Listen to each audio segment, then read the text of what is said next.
ನಮಸ್ಕಾರ ವೀಕ್ಷಕರಿಗೆ, ಕಲ್ಪತರು ನ್ಯೂಸ್ಗೆ ಸ್ವಾಗತ.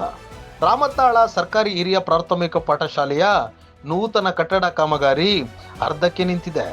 ಲಿಂಗಸೂರು ತಾಲೂಕಿನ ಮುದಗಲ ಸಮೀಪದ ಹುನೂರು ಪಂಚಾಯಿತಿ ವ್ಯಾಪ್ತಿಗೆ ಬರುವ ರಾಮತಾಳ ಗ್ರಾಮದಲ್ಲಿ ರಾಯಚೂರು ನಿರ್ಮಿತ ಕೇಂದ್ರದಿಂದ 30 ಲಕ್ಷ ವೆಚ್ಚದಲ್ಲಿ ನೂತನ ಶಾಲಾ ಕಟ್ಟಡದ ಕೊಠಡಿಗಳು ಪೂರ್ಣಗೊಳ್ಳದೆ ಶಾಲಾ ಮಕ್ಕಳಿಗೆ ತೊಂದರೆ ಉಂಟಾಗುತ್ತಿದೆ.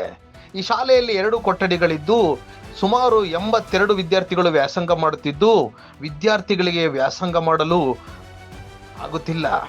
ಗುತ್ತಿಗೆದಾರರಿಗೆ ಫೋನ್ ಮಾಡಿದರೆ ನಮ್ಮ ಬಿಲ್ಲು ಪಾವತಿ ಮಾಡಲ್ಲ ಎಂದು ಅಧಿಕಾರಿಗಳ ಮೇಲೆ ಹೇಳುತ್ತಾರೆ.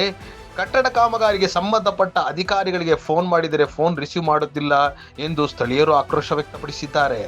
ಈ ಕೂಡಲೇ ನೂತನ ಶಾಲಾ ಕಟ್ಟಡವನ್ನು ಪ್ರಾರಂಭ ಮಾಡದಿದ್ದರೆ ತಾಲೂಕು ಪಂಚಾಯಿತಿಯ ಮುಂದೆ ಉಗ್ರವಾದ ಹೋರಾಟ ಹಮ್ಮಿಕೊಳ್ಳಲಾಗುತ್ತದೆ ಎಂದು ಕರುನಾಡ ವಿಜಯ ಸೇನೆಯ ತಾಲೂಕು ಯುವ ಘಟಕದ ಅಧ್ಯಕ್ಷರಾದ ಸಂಗನಗೌಡ ರಾಮತ್ನಾಳ ಮಾಧ್ಯಮದ ಮೂಲಕ ಅಧಿಕಾರಿಗಳಿಗೆ ಎಚ್ಚರಿಕೆ ನೀಡಿದ್ದಾರೆ. ವರದಿ ರಂಗಪ್ಪ ಬೋವಿ, ರಾಯಚೂರು.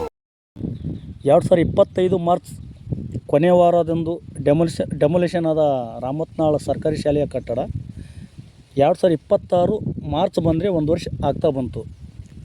ಇನ್ನೂವರೆಗೆ ಕಾಮಗಾರಿ ಭಾಳ ನಿಧಾನಗತಿಯಿಂದ ನಡೀತಾ ಇದೆ.